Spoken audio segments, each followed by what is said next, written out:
Hello po, magandang tanghali para sa inyong lahat at welcome sa ating Midday Boost program. Ngayon araw po ng Friday. And alam nyo po na bago yung lahat, Friday na. So bukas ay Saturday, and then sa Sunday ay Linggo na. And sa makalawa ay Linggo na. And alam nyo po na meron tayong special visit ng ating Bishop ng Asia, si Bishop John Paul, at siya ay bibisita dito sa darating na linggo. Sa lahat po ng meetings yan, 7 a.m., 9 a.m., and 11 a.m. Sa lahat po ng meetings na yan, siya yung gagawa. So, wag po natin papalampasin ito. And aside from that, magkakaroon tayo this coming Sunday ng isang worldwide prayer, worldwide cry out para sa mundo. Pag sinabi nating para sa mundo, alam po natin na yung mundo is hindi na katulad ng dati. Kayo po na medyo mas matanda sa akin, alam nyo po na masasabi ninyo na hindi na talaga katulad ng dati yung mundo. Yung mundo ngayon, talagang nagbabago na. Yung mundo ngayon, parang, alam mo yun, yung tama nagiging mali, tapos yung mali nagiging tama. That's the reason why anong gagawin natin sa buong mundo, hindi lang dito sa Hong Kong but sa buong mundo, ipagpipray natin yung healing of our nation. Kasi sa mundong ginagalawan natin, hindi alam natin na parami ng parami yung taong gumagawa ng masama. Pero minsan, pag-iisipin nyo po, yung inaasahan ng Diyos na gagawa ng kung anong tama. Halimbawa, tayong naniniwala sa Kanya. Anong inaasahan ng Diyos mula sa atin? Ang inaasahan ng Diyos mula sa atin ay manalangin tayo. Kung magpapakumbaba daw tayo at mananalangin, sabi niya, if my people. So, ang kausap doon ng Diyos is tayo na mamamayan niya. So, gawin natin ito sa Sunday. Yung iba sa inyo, isusulat ninyo kung saan yung kayo nakatira. Yung iba sa inyo, isusulat ninyo kung saan kayo nagtatrabaho. Sisulat nyo yun sa papel. And we are going to surrender that on the altar. And naniniwala tayo na yung Diyos ay magdadala ng healing para sa nation, kagalingan para sa ating bansa, kagalingan kung nasaan tayo as of now. And talking about kung nasaan tayo as of now, nasa faith pa rin po tayo ng 40 days ng pagpapala. Pinag-uusapan natin yung blessing, yung healing ng nation. And we already know po na yung blessing or yung healing ay nakadepende sa pagsunod. That's the reason why every day meron tayo nitong bookmarker na ito. And then every day binabasa natin ito isa-isa and guess what? Malapit na po tayong matapos. Yung January ay patapos na bukas, tapos na yung January. So ngayon ay at 30 na and alam natin na patapos na yung January and then papasok na naman tayo sa linggo nga, February na, 'di ba? So patapos na itong purpose natin. Pero wag po sana na porket tapos na and then hindi na kayo magbabasa ng salita ng Diyos. No, ugaliin ninyo, magbasa pa rin kayo ng salita ng Diyos, gawin nyo pa rin kung ano yung nakasulat sa salita ng Diyos.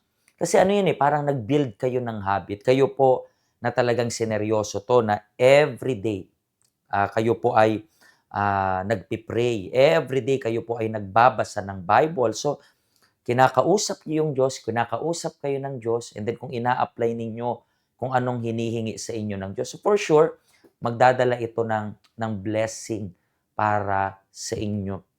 And today's topic, ngayon pong day 30 ng ating 40 days, ito po yung topic natin. Bakit parang sobrang dami namang bawal? Ito po ay usually tanong ng mga taong, sabihin natin, alam nilang dapat nilang itama yung mali, pero minsan narinig ko na 'to many times. Maybe, narinig niyo na rin po itong alibay na 'to many times. Anong alibay 'yun? Na para bang, ayoko munang pumunta ng church kasi masyado pa akong bata and alam ko na kapag pumunta ako sa church, maraming bawal.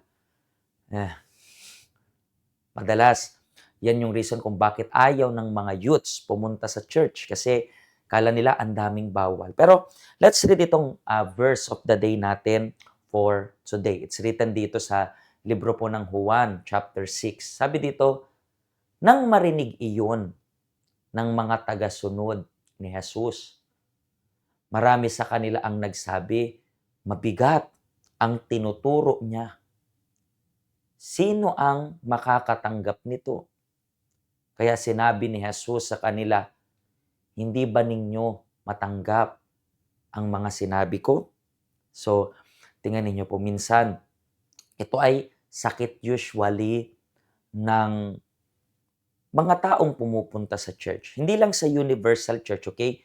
I am talking about yung lahat ng church, okay? Regardless sa religion, regardless sa denomination, para sa akin wala namang kwenta yan. But kung pumupunta ka sa church and ikaw rin yung klase ng tao na ang kaya mo lang matanggap is yung blessing kasi when we read yung blessing ng Diyos, maraming mga tao, amen. Ang lakas na parang kumbaga parang gusto nilang tanggapin yung blessing na yun kasi nga promise ng Diyos. Pero you have to understand that yung promise ng Diyos, lagi yan merong condition. Pagbabasahin niyo po yung Biblia, for example, kung napanood niyo po yung day 1, makikita niyo po na sabi ng Panginoong Diyos, pagpapala kung susunod kayo.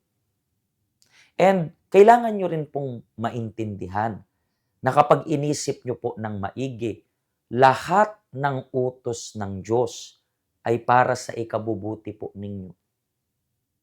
Walang utos yung Diyos na para sa ikasasama mo. Kapag ano lang kayo, magi-stay to think, malalaman po ninyo as in lahat. Lahat ng utos ng Diyos, hindi naman siya yung makikinabang. Okay, topic natin yung usually karamihan ng inuutos ng Diyos. Halimbawa, marami pong sa panahon natin ngayon, sabi nila kapag compatible kayo, kailangan niyo munang mag-sex bago kayo ikasal para hindi na kayo maghihiwalay in the future.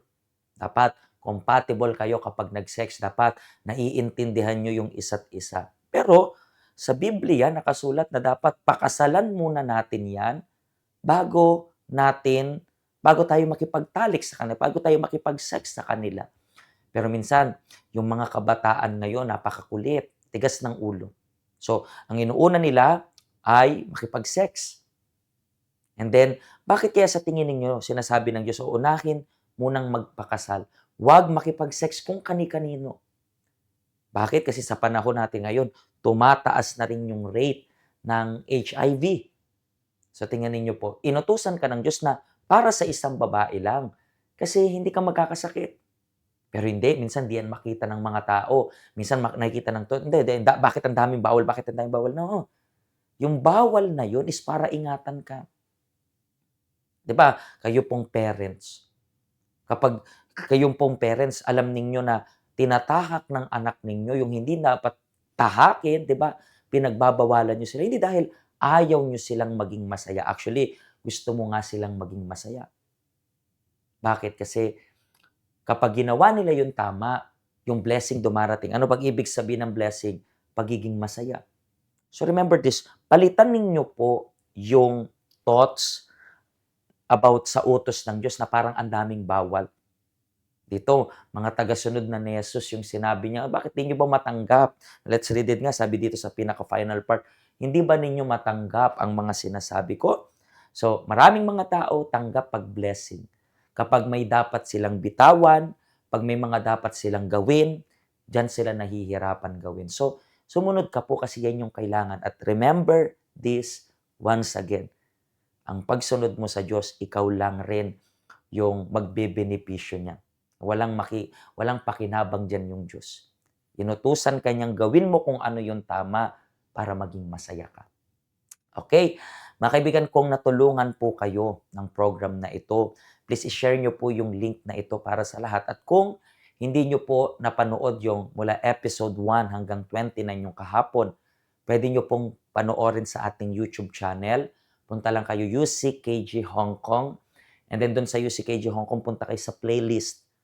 Ano nyo lang, di ba? Pagpunta nyo, click nyo yung UCKG Hong Kong, meron dyan playlist na part, pindutin nyo. Ito po yung nangunguna dyan kasi lagi tayong nag-upload everyday. Then panoorin nyo po mula day 1 hanggang 29. Actually, magiging 40 videos to in total. So panoorin po ninyo. Para saan?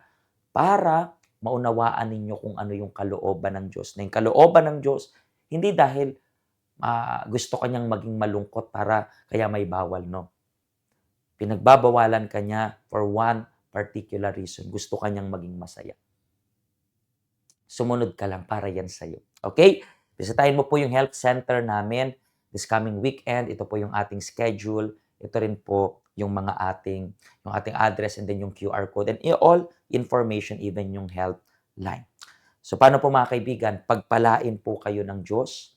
And then bukas uli, Saturday, meron tayong special message. Even Sunday, meron tayong special message.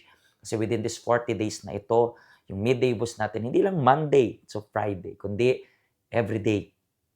Every day, within 40 days, feeding yung isipan mo. Pagpalain ka po ng Diyos.